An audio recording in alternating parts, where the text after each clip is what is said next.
Alors aujourd'hui je suis hyper contente de vous retrouver pour une nouvelle vidéo et aujourd'hui nous allons parler de mes nouveaux achats que j'ai effectués ces dernières semaines. Donc de base, comme je vous l'avais expliqué dans la vidéo où j'ai testé la nouvelle palette de Sana, je voulais faire une vidéo complète avec tous mes achats, donc avec la palette de Sana et tous les autres produits, sauf qu'il y a certains produits qui sont arrivés bien trop en retard, donc j'ai préféré le diviser en deux vidéos. Donc en premier nous avons un carton ici comme ceci où il y a des produits de la marque NYX. Donc j'ai commandé des donc il y a des nouveautés et des pas nouveautés, et donc il y a aussi cette poudre-ci qui a été recommandée par Elsa Makeup dans une de ses vidéos, et je me suis dit qu'il fallait absolument que je teste parce que j'ai pas trouvé encore de poudre libre extraordinaire. Donc du coup ça va être uniquement des produits teint. Donc voilà, si vous appréciez les produits teint, et ben n'hésitez pas à regarder. Et donc c'est parti. Donc on va commencer par le premier produit qui est celui-ci. Donc c'est le nouveau fond de teint de chez NYX qu'ils ont sorti du coup il y a peu. Donc c'est le Born to Glow. Donc au niveau des promesses, ils promettent quelque chose de impeccable. C'est le premier mot du paragraphe, donc impeccable, ok.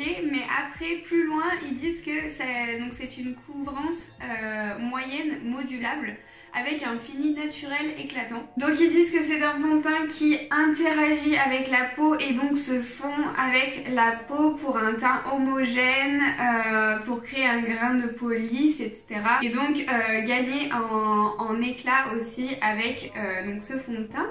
Donc j'espère que ça va tenir toutes ces promesses. Donc comme vous le voyez, il y a un petit opercule comme ceci là, donc je l'enlève. Et donc après ça fait un peu comme un pot de gouache en fait, hein. C'est vraiment du plastique tout mou. Le bouchon il est voilà, en plastique aussi. Donc c'est parti. Oula, ok. Ça fait vraiment très liquide, mais en même temps c'est texturé quoi. Ça se tient mais c'est liquide, c'est un peu particulier.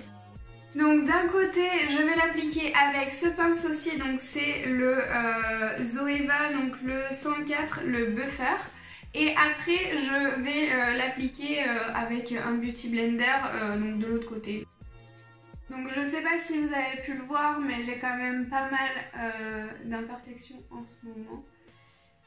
Par contre déjà de 1 j'en ai mis beaucoup trop, et de 2 au pinceau ça fait plein de traces. Ok, bon bah première partie appliquée, donc moi je trouve que c'est pas exceptionnel le rendu. Donc voilà, je me suis rapprochée pour que vous voyez un petit peu, je suis désolée pour l'autre côté, mais voilà, c'est pas quelque chose de exceptionnel et tout ça. Ici je sais pas si vous le voyez, mais il y a plein de traces. Et en plus de ça, toutes mes imperfections ne sont pas du tout couvertes. Donc on va faire l'autre côté. Bon, et bien voici le teint. Je trouve pas ça exceptionnel, hein. Franchement j'ai vu des fonds de teint bien mieux. En plus de ça, j'ai quand même encore des traces. Après ce que je peux dire, c'est que en séchant de ce côté-ci il fait moins de traces. Les traces se sont estompées.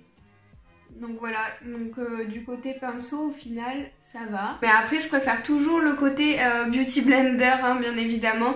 Et après là je parais vraiment très très blanche en retour caméra, mais ça va en fait, hein, genre en réalité ça va, c'est pas trop... Bon après vous me voyez vraiment très blanche, alors que je suis pas si blanche que ça normalement.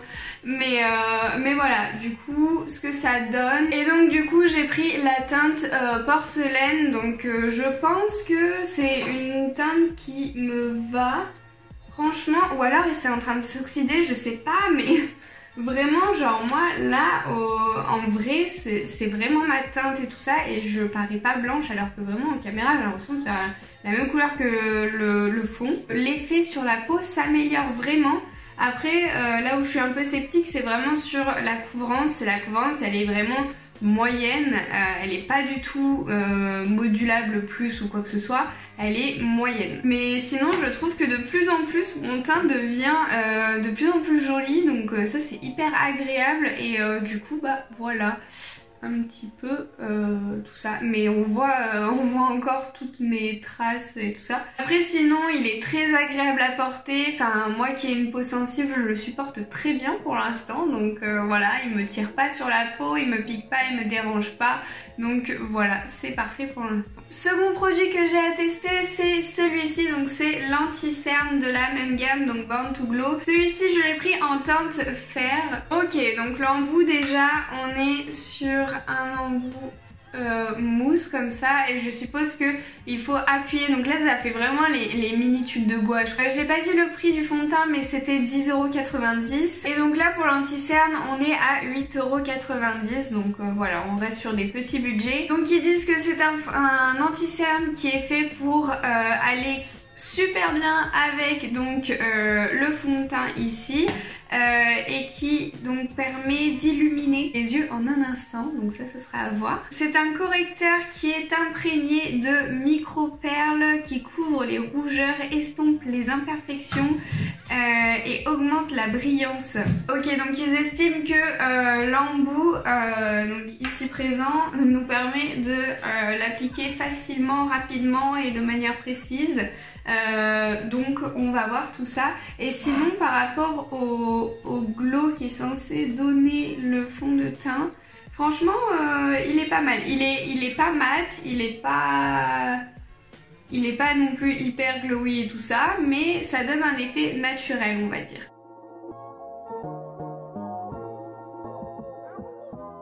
Bon et bien voilà, je viens d'appliquer donc l'anti-cerne et franchement je sais pas ce que vous en pensez, mais moi je le trouve très lumineux, je le trouve très joli. Et après pour ce qui est de la couvrance c'est pareil, c'est pas une couvrance extrême non plus, on n'est pas sur de l'intense de ouf, mais il couvre je trouve ce qu'il faut, et en fait en rajoutant de la lumière et ben ça donne quelque chose de super naturel et super joli.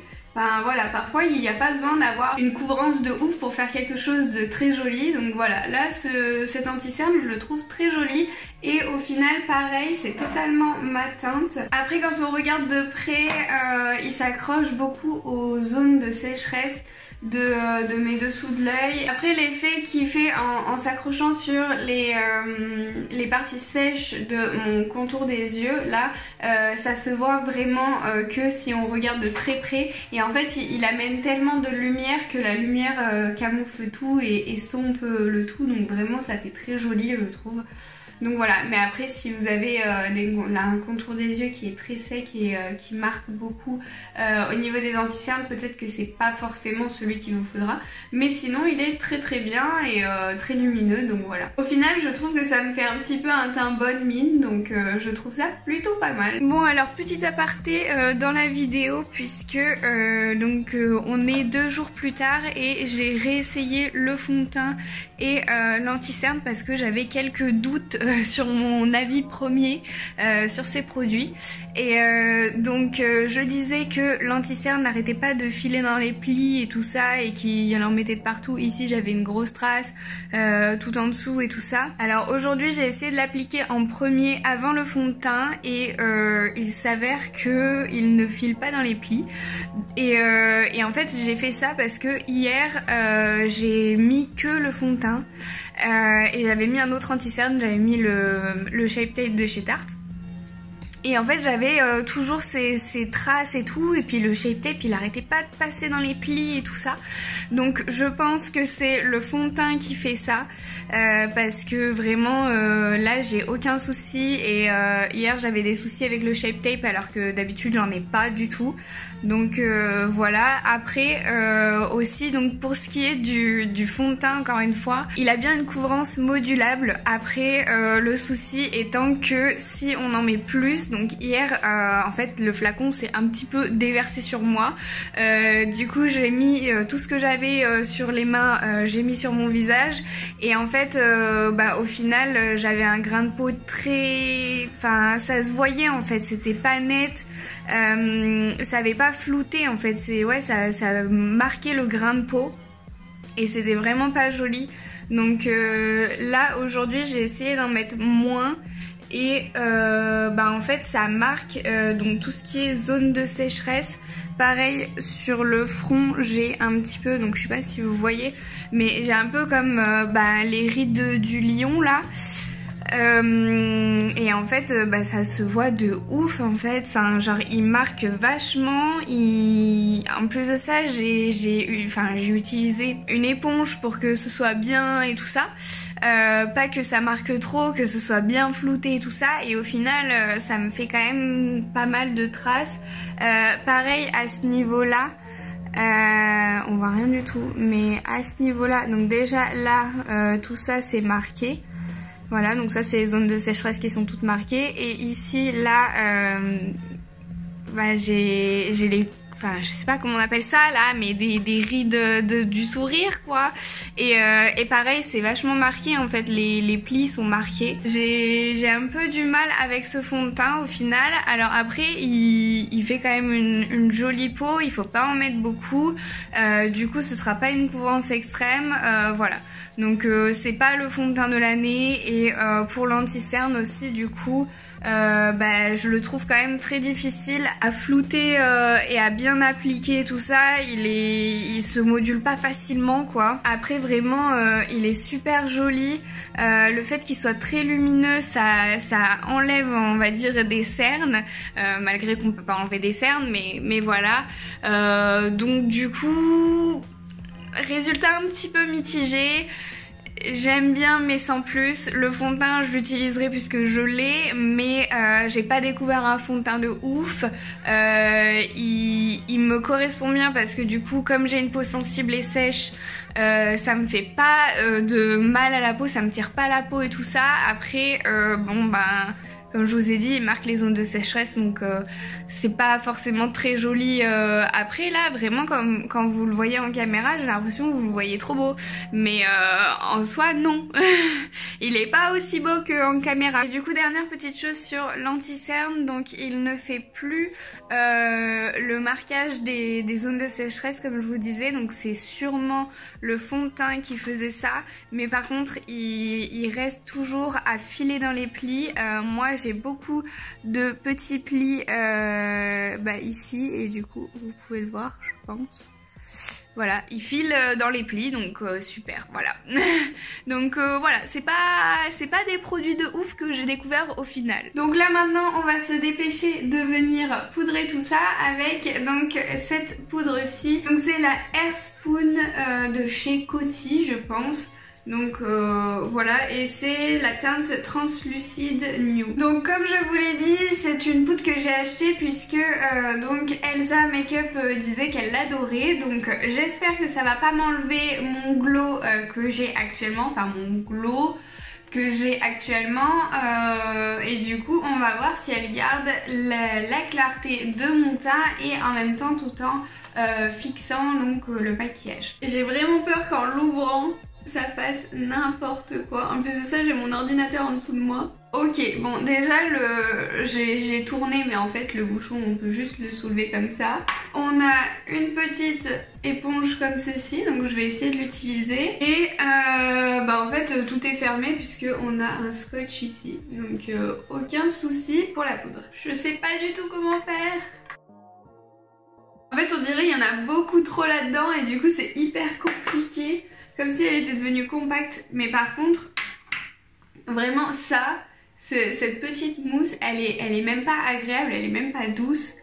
Et on n'a rien pour l'attraper en fait, genre là c'est juste un disque comme ça, mais on n'a rien pour l'attraper, donc ouais, je sais pas comment je vais faire. Ah, ça pue! Déjà là au premier abord, j'aime pas l'effet que ça rend. Ça marque toutes mes zones de sécheresse. Ça a encore plus marqué l'anti-cerne. De l'autre côté, je vais faire avec mon pinceau habituel.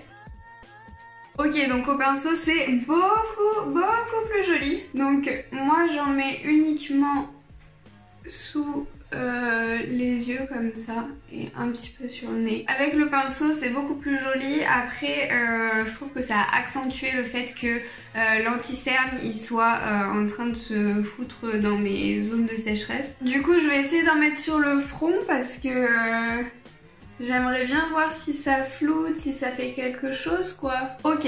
Bon bah là je vois mieux sur le front, je vois bien que du coup ça floute, que ça rend beaucoup plus smooth le teint, donc ça c'est vraiment super joli. Je pense que ça n'a rien enlevé en la luminosité de mon teint, etc.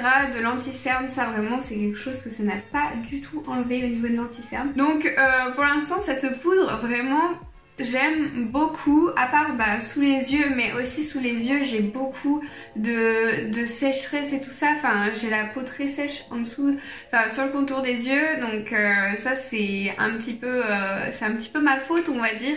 Voilà, je pense que toutes les poudres font ça, donc voilà. Après si on doit parler du confort etc, c'est une poudre que je ne sens pas du tout encore une fois. Le fond de teint je ne le sens pas, l'anti-cerne je ne le sens toujours pas, donc pour l'instant au niveau du confort je suis tout confort avec ma peau. Donc maintenant un produit que j'avais très hâte de tester, c'est donc celui-ci. On repasse chez NYX, donc c'est un bronzer, enfin une poudre de soleil pardon, dans la teinte Sunset Vibes, et donc c'est la gamme California Beam. Donc sur le site c'est un produit qui faisait quand même très lumineux, donc ouais c'était quelque chose qui faisait très lumineux, donc j'espère que la luminosité va se refléter encore sur mon visage et puis me donner un petit peu de couleur, parce que vous me voyez toujours comme un cadavre, donc voilà, même si c'est pas forcément vrai en vrai. Donc ils promettent pour cette poudre de faire monter la température en un rien de temps. Donc ils disent que ça doit être un hâle chaud, donc ce sera pas quelque chose de plus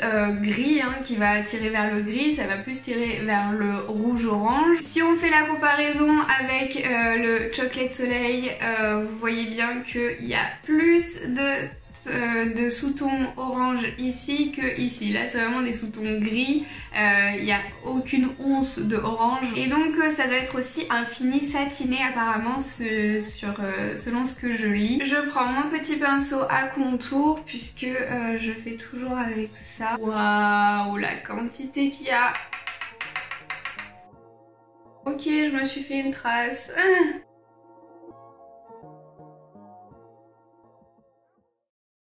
Donc de ce côté-ci, je sais pas, peut-être que vous voyez une trace en retour écran, mais c'est vraiment bien diffusé. Il n'y a pas de souci. En haut sur le front, normalement c'est bien diffusé.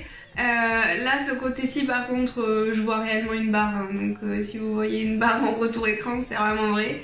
Après sinon, pour ce qui en est donc, des attentes qu'on en a, franchement, j'ai vraiment l'impression d'avoir passé... Enfin ouais, une semaine au soleil quoi.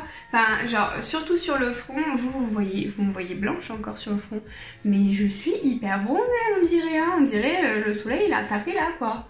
Donc non franchement ce produit j'adore.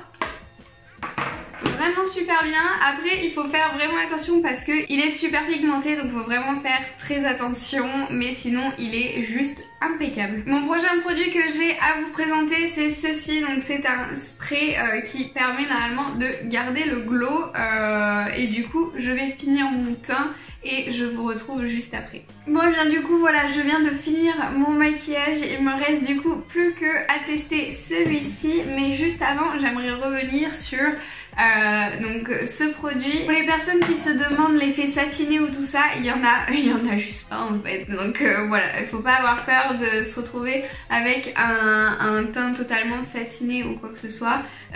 Il est lumineux, enfin il reflète bien la lumière et tout ça, mais par contre on n'est pas sur du satin, hein. Enfin voilà, c'est pas satiné, il n'y a pas des paillettes ou je sais pas quoi, il n'y a pas de souci. Donc du coup maintenant c'est parti pour ce spray fixateur, donc ça permet de faire tenir plus longtemps le maquillage. J'ai vraiment pris un truc pour que ça enlève pas l'effet glowy du make-up, parce que là on a utilisé que des produits glowy, hein, donc vraiment je veux pas du tout que ça m'enlève ce côté là.